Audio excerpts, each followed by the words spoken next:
पश्चिम नागपुर के समाज सेवक शैलेश पांडे इनका श्रृंखलाबद्ध उपोषण शुरू। देखिए, सीनियर सिटीजन जो ग्रुप है हमारे झिंगावा टाकली का, लगभग उसके 300 सभासद है। वो लोगों ने यहाँ पे आके विजिट दिया। वे लोग यहाँ पे अनशन पे भी बैठे। उसी प्रकार ड्राइवर एसोसिएशन ने हमको यहाँ पे सपोर्ट किया। उसी प्रकार और विभिन्न 2-3 संगठनों ने हमें सपोर्ट किया। जाफरनगर यूथ वालों ने हमको सपोर्ट किया। तो काफ़ी लोग यहाँ पे अभी ये 3 दिन के अंदर आए। अभी श्रृंखलाबद्ध उपोषण के पीछे का जो हमारा मकसद है वो यही है कि जो रिंग रोड पे जो रास्ते पे ब्रेकर लगे उसके जो कट्स है वो बंद हो, या तो उसको बढ़ा के उस पर शीशे लगाए जाए।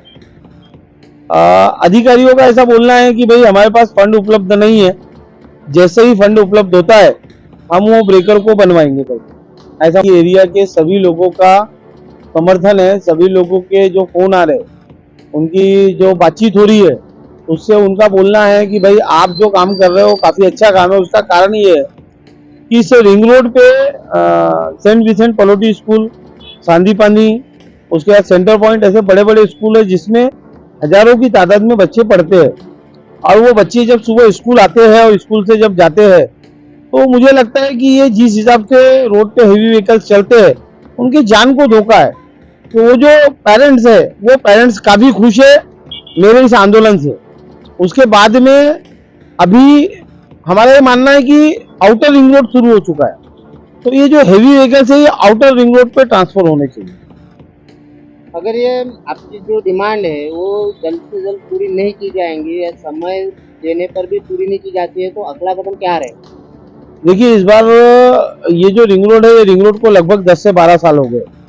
12 साल में यहाँ पे करीब करीब 70-80 मौतें तो मैंने खुद में अपने आंखों से देखा हूँ, और इसके बाद मैं कोई मौत को देखना नहीं चाहता। इसलिए यह वालों के भी यहाँ पे एक्सीडेंट हुए हैं। इसलिए ये जो मेरा अनशन है ये आर पार का है। पहले हमने श्रृंखलाबद्ध इसलिए किया कि हम शासन को या गवर्नमेंट को किसी प्रकार की तकलीफ नहीं देना चाहते थे, लेकिन कल तक का ये मेरा शुक्रवार तक का श्रृंखलाबद्ध आंदोलन है। अगर ये उपोषण कल काम की शुरुआत नहीं होती है और बाकी कोई चीजें नहीं होती है तो मुझे लगता है कि शनिवार से हम लोग आमरण उपोषण से यहाँ बैठने वाले हैं। और कल करीब करीब सुबह 200 लोग यहाँ पे श्रृंखलाबद्ध यहाँ पे ये लोग घूमने वाले हैं और कटआउट से लेकर ये एरिया में प्रदर्शन करने वाले हैं। तो इस तरीके के हमारा नियोजन है, और शनिवार से हम लोग अगर हमारी मांगों पे हमारे इस पे किसी ने ध्यान नहीं दिया तो शनिवार से हम लोग आमरण उपोषण की तैयारी कर रहे हैं। अब महानगर पालिका में पिछले 3 साल से नगर सेवक नहीं है, लेकिन यहाँ पे जो पश्चिम नागपुर के आमदार है विकास ठाकरे, क्या उन्होंने अपडेट दी है? देखिए, आमदार विकास ठाकरे जी का पहले ही दिन फोन आया। उन्होंने पहले ही दिन अपनी जो भी भावनाएं थी मेरे साथ व्यक्त की, वे हमारे साथ में है। प्रॉब्लम ये हो गया है कि जो गवर्नमेंट है, जो शासन है, ये शासन ने आज की तारीख में पूरे डिपार्टमेंट को फंड देना टोटल बंद कर दिया है। इनका मकसद जो है वो दूसरा है। इसके वजह से जैसे पीडब्ल्यूडी के अधिकारी है उनका भी यही बोलना है पहले कि हमारे पास फंड उपलब्ध नहीं है। अरे लेकिन मेरा ये बोलना है, अगर आपके पास फंड उपलब्ध नहीं है तो क्या लोगों की जान देंगे? और दूसरी चीज, अगर ये रास्ते पे जो लोगों के परिवार के लोग मरे हैं, अगर इसकी जगह ये पीडब्ल्यूडी या एनआईटी के अधिकारियों का कोई परिवार का मरता था तो क्या सही में ये लोग इतना लेट करते थे? क्या अभी तक यहाँ विकास नहीं होता था क्या? या जो शासन में जो सत्ताधारी कर बैठे हैं, अगर उनके परिवार का कोई व्यक्ति यहाँ पे मरे तब ये लोग और ध्यान नहीं देंगे क्या? ये मेरा ऐसा बोलना है।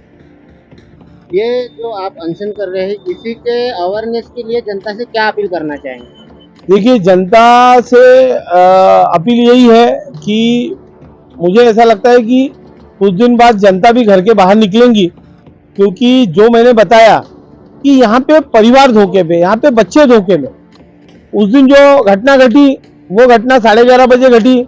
अगर वो घटना 12:30 बजे घटती, उस समय अगर पलोटी स्कूल के बच्चों को छुट्टी हुई रहती तो हो सकता था उस दिन 50-60 बच्चे की यहाँ पे अपघात में मृत्यु हो सकती थी। तो इसकी जिम्मेदारी कौन लेगा? इसकी जिम्मेदारी शासन ने लेनी चाहिए। जल्दी से जल्दी वहाँ पे ब्रेकर और बाकी चीजें बनानी चाहिए।